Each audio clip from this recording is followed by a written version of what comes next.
आप सभी को मेरा प्यार भरा नमस्ते सलाम। आपके अपने चैनल नेचर्स गिफ्ट में मैं इंदु आप सभी का स्वागत करती हूँ। आज की वीडियो रिक्वेस्टेड है। ब्रेस्ट से रिलेटेड आप लोगों के बहुत से क्वेश्चन आए हैं, तो उन्हीं के जवाब मैं आज के इस वीडियो में देने जा रही हूँ। उम्मीद करूँगी कि आप लोगों को संतुष्टि होगी, वो सारे जवाब आप लोगों को मिल जाएंगे जो आपको ब्रेस्ट से रिलेटेड हैं।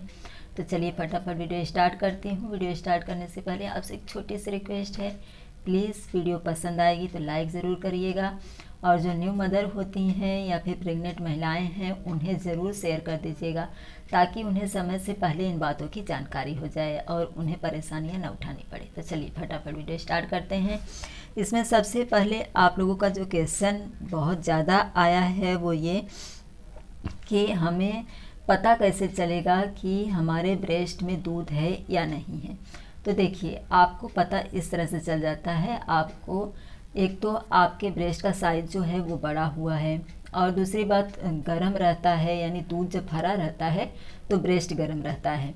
और तीसरी बात, किसी किसी को दूध निकलता रहता है, यानी स्वयं ही दूध थोड़ा बहुत एक आध बूंद निकल आता है, लेकिन किसी किसी को ऐसा नहीं होता है। तो आपको सिर्फ इतना करना है, इस तरह से यहाँ पर मैं पिक्चर दे रही हूँ, आपको एलोरा के भाग के पास में पकड़ना है। कोई एक कटोरी ले लीजिए या फिर प्लेट ले लीजिए, और उसमें एलोरा के भाग के पास में आप हल्का सा दबाएंगी तो एक दो ड्रॉप्स ऐसे दूध जो है वो निकलेगा।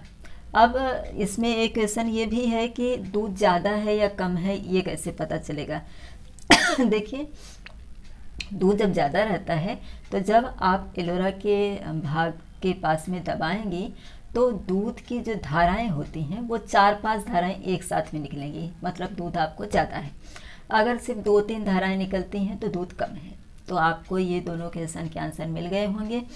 और इसमें दूसरा है क्वेश्चन, एक ही ब्रेस्ट में दूध बनता है। ये भी क्वेश्चन 3-4 लोगों ने पूछा है कि मैम हमारे एक ही ब्रेस्ट में दूध बनता है, ऐसा क्यों, और इसके लिए हम क्या करें। देखिए, आपके एक ही ब्रेस्ट में स्टार्टिंग से दूध नहीं बनता है। स्टार्टिंग में आपके दोनों ब्रेस्ट में मिल्क रहता है। क्या होता है कि हम बच्चे को जो ब्रेस्ट पहले पकड़ा देते हैं तो बच्चा दूसरा ब्रेस्ट पकड़ने के लिए तैयार नहीं होता है, और ऐसा करते हुए मतलब उसको आदत हो जाती है। एक ही ब्रेस्ट वो ज़्यादातर शक करता है, दूसरे साइड से वो नहीं पकड़ता है, और जो न्यू मदर होती हैं वो भी उतना ध्यान नहीं रख पाती हैं। तो इस तरह से धीरे धीरे दूसरे ब्रेस्ट का जो दूध होता है वो सूख जाता है और नहीं आता। इसके लिए सिर्फ आपको इतना ही करना है कि आप जो दूसरा ब्रेस्ट है, जैसे कि बच्चा जब बहुत ज़्यादा भूखा रहे या फिर बच्चा जब सोया रहे, तभी उस ब्रेस्ट को पकड़ाइए। और थोड़ा बहुत दूध अगर निकल आता है तो बहुत अच्छी बात है, नहीं तो आप मसाज करिए ब्रेस्ट की। ऑयल लगा करके मसाज कर सकती हैं, घी लगा करके कर सकती हैं, बटर लगा करके कर सकती हैं। तो हल्का सा सर्कुलर मोशन में आप गोलाई में मसाज करिए और फिर हल्का हल्का उसको दबाइए और बच्चे को पकड़ाइए, ताकि बच्चा थोड़ा बहुत खींचना शुरू करे। तो आपके ब्रेस्ट के अंदर की जो दूध बनाने की ग्रंथियाँ होती हैं जो कि सुस्त हो चुकी हैं, वो फिर से एक्टिव हो जाएंगी और दूध उसमें बनना शुरू हो जाएगा। और फिर आप उस ब्रेस्ट को थोड़ा थोड़ा करके बच्चे को ज़रूर पकड़ाइए, ताकि उसमें दूध बनने की जो प्रक्रिया है, क्योंकि दूध तभी बनता है जब बच्चा आपका आपके ब्रेस्ट निपल को मुँह लगाता है। ऐसा नहीं है कि स्टार्टिंग से ऐसा होता है, स्टार्टिंग में दोनों ब्रेस्ट में बनता है, लेकिन बच्चा जब एक ही ब्रेस्ट पकड़ना शुरू करता है, दूसरा नहीं पकड़ता है, तो उसका दूध सूख जाता है। तो जब आपका बच्चा उसको सक करना शुरू करेगा, उसमें मुंह लगाएगा, तो धीरे धीरे उसमें दूध बनना शुरू हो जाएगा, लेकिन उसकी जो गति होती है वो स्लो होती है। तो कोशिश करें कि ऐसे समय में बच्चे को पकड़ाएं जब बच्चा कम से कम 1-2 सेकंड ज़रूर उसको सक करे, क्योंकि बच्चे को जब दूध अच्छी मात्रा में नहीं मिलेगा तो बच्चा उसे छोड़ देगा और बच्चा उस ब्रेस्ट को पकड़ना ज़्यादा अच्छा समझेगा जिसमें से कि उसे भरपूर मात्रा में दूध मिल रहा है, यानी उसने शक किया और तुरंत दूध आना शुरू हो गया। जबकि जिसमें से दूध नहीं निकल रहा है उसमें बच्चा थोड़ी देर तक शक करेगा, उसके बाद ही दूध आएगा। तो बच्चे को भी ऐसे मतलब अच्छा नहीं लगेगा और उसको इंटरेस्ट नहीं आएगा उस ब्रेस्ट को पीने में। तो वो जिसमें दूध अच्छा है उसमें पीने में ही इंटरेस्टेड होगा, और फिर वो जो सूखा हुआ दूध का ब्रेस्ट है उसको नहीं पकड़ेगा। तो इसके लिए आप भूखे रहने पे 1-2 सेकंड के लिए उसे पकड़ाएंगे तो बच्चा पकड़ लेगा और थोड़ी देर कोशिश करेगा कि निकले। तो इन बातों का ज़रूर ध्यान दीजिए। यानी स्टार्टिंग में आपको वही ब्रेस्ट पकड़ाना है, ये ऐसा नहीं कि आपने एक ब्रेस्ट पकड़ाया, पिलाया, उसमें से दूध निकल रहा था और बाद में आपने दूसरे वाले ब्रेस्ट को जिसमें से दूध निकल ही नहीं रहा है, तो बच्चा उसको क्यों कर सक करेगा, क्योंकि उसे अभी अभी पता चला ना कि उसने अभी अभी जो ब्रेस्ट सक किया उसमें से दूध निकल रहा था। और प्लस क्या है कि जब उसने जिसमें से दूध निकल रहा था उस ब्रेस्ट को पिया तो उसको दूध मिल भी गया, थोड़ा बहुत उसका पेट भरा हुआ है, तो वो क्यों कर मेहनत करेगा दूसरे ब्रेस्ट को बनाने के लिए। तो इस बात का जरूर ध्यान रखिएगा। अच्छा, अब इसमें है क्या डिलीवरी के पहले से ही ब्रेस्ट निप्पल में उभार रहता है? जी हाँ, थोड़ा बहुत रहता है। जब आप लोगों का मतलब प्रेगनेंसी का, यानी महिला जब प्रेग्नेंट होती है तो अंतिम यानी कि 7वें 8वें महीने तक जो एस्ट्रोजन हार्मोन होता है उसमें ज़्यादा तेज़ी आती है, तो इसकी वजह से ब्रेस्ट निप्पल में थोड़ा बहुत उभार आ जाता है, क्योंकि आपके जो ब्रेस्ट के ऊतकें हैं यानी वहाँ की जो ग्रंथियाँ हैं, मिल्क बनाने की जो ग्रंथियाँ होती हैं उनमें मिल्क बनना शुरू हो जाता है, तो वो प्रेशर आता है निप्पल पर, तो निप्पल में थोड़ा बहुत उभार आ जाता है, यानी कि प्रेगनेंसी के टाइम। उसके पहले नहीं, उसके पहले ऐसा नहीं होता है। जब प्रेगनेंसी आपकी रहती है, 7वां 8वां महीना लगता है, किसी किसी को 5th 6th मंथ 7 मंथ तक से ही उभार आना थोड़ा बहुत शुरू हो जाता है, क्योंकि आपका ब्रेस्ट जो है वो मिल्क से भर जाता है, उस समय तक उसमें फुलावट आ जाती है, तो इसकी वजह से थोड़ा बहुत जो निप्पल है उसमें भी उभार आ जाता है।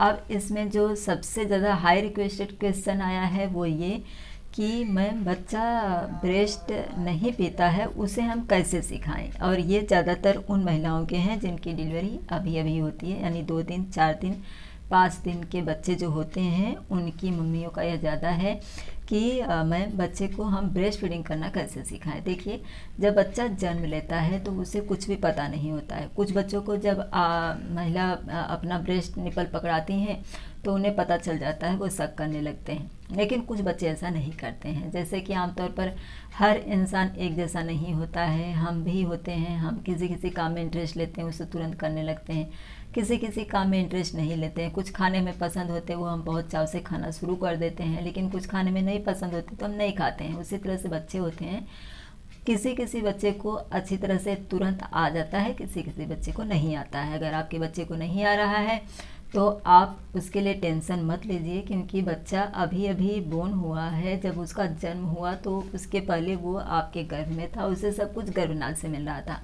तो उसे सिखाना आपका काम है।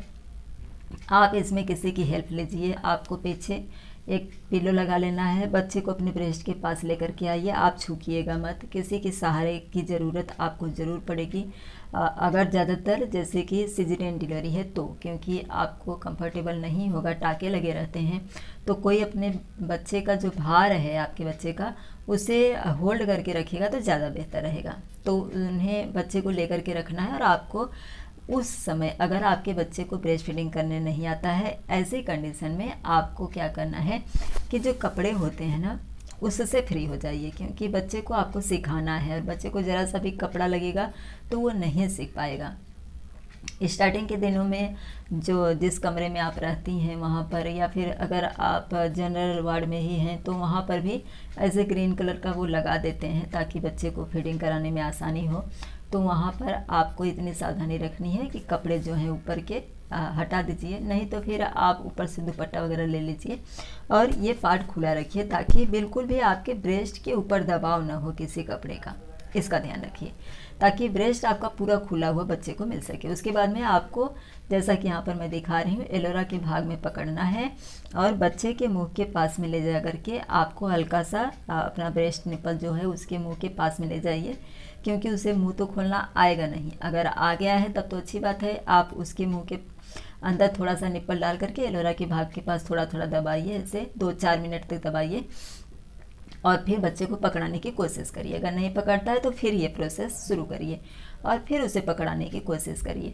कुछ बच्चे ऐसे होते हैं जो एक बार सिखा दो तो वो सीख लेते हैं, कुछ बच्चे ऐसे होते हैं जो एक बार पी लेते हैं, दोबारा जब फिर से पिलाना होता है तो वो फिर से भूल जाते हैं। तो अगर ऐसा है कि आपका बच्चा फिर से भूल गया है तो उसे फिर से आप सिखाइए, यानी फिर से उसके मुँह में आपको अपना ब्रेस्ट निप्पल जो है डालना है और एलोरा के भाग में हल्का सा दबाव दे करके दूध उसके मुंह में निचोड़ना है, फिर से बच्चे को पकड़ा देना है। कुछ बच्चों को मैंने देखा 7-8 महीने का हो जाते हैं, तभी भी वो जब ब्रेस्ट के पास जाते हैं तो ब्रेस्ट को न पकड़ करके इधर उधर अगल बगल की ब्रेस्ट के साइड में पकड़ने लगते हैं, यानी निप्पल के पास में नहीं पकड़ते हैं, अगल बगल पकड़ने लगते हैं, क्योंकि उन्हें तो नहीं पता होता है, वो अभी छोटे होते हैं। तो आप हर बार अगर ऐसा बच्चा करता है तो उसके मुंह के पास में निप्पल को करिए और हल्का सा दबाइए, फिर उसे पकड़ा दीजिए।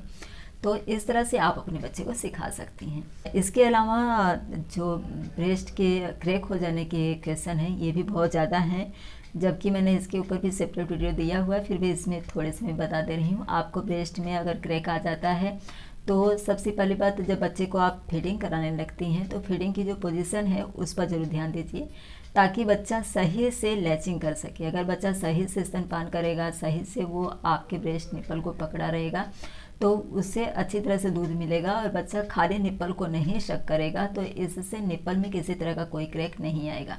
एक चीज़ ये आपको करना है। दूसरा ये करना है कि जब जब आप ब्रेस्ट फीडिंग कराती हैं तो अपने ब्रेस्ट निप्पल को हल्का सा गुनगुने पानी में कॉटन का सॉफ्ट कपड़ा भिगो करके उसे आप हल्का सा क्लीन कर दीजिए। उस पर आप देसी घी, बटर या कोकोनट ऑयल लगा सकती हैं। हेयर ऑयल नहीं लगाना है आपको, जो वर्जिन कोकोनट ऑयल आता है वो लगाइए, नहीं तो आप जो मलाई होती है ना घर में निकलती है, उसे हल्का सा इस तरह से मसल दीजिए और फिर उसमें से जो चिकनाई निकलती है ऑयल जैसा, उसे लगा लीजिए और हल्का सा मसाज करके छोड़ दीजिए। गरम गुनगुना पानी हमेशा अपने पास में रखिए। 1 गिलास गुनगुना पानी आप पीने के लिए रखिए। गरम गुनगुना पानी इसलिए ताकि आप जब बच्चे को पिलाने लगे तो उस मलाई को या फिर उस ऑयल को या फिर उस बटर या घी को आप क्लीन कर सकें। और पीने के लिए पानी इसलिए रखिए ताकि आपके ब्रेस्ट में मिल्क की सप्लाई अच्छी हो सके दूध पिलाने के समय में, और दूध पिलाने के बाद में आपको कमजोरी महसूस ना हो। तो इन बातों का ज़रूर ध्यान रखिए। आई होप कि जो जानकारी मैंने इस वीडियो में दी है, इससे आप लोगों के क्वेश्चन के आंसर आपको मिल गए होंगे। वीडियो पसंद आई होगी तो लाइक करिएगा, चैनल को सब्सक्राइब और वीडियो को ज़्यादा से ज़्यादा शेयर कर दीजिएगा, ताकि न्यू मदर को इसकी हेल्प हो जाए। इसी तरह के नए टॉपिक के साथ अगले वीडियो में फिर से मुलाकात होगी। वीडियो देखने के लिए आप सभी का धन्यवाद।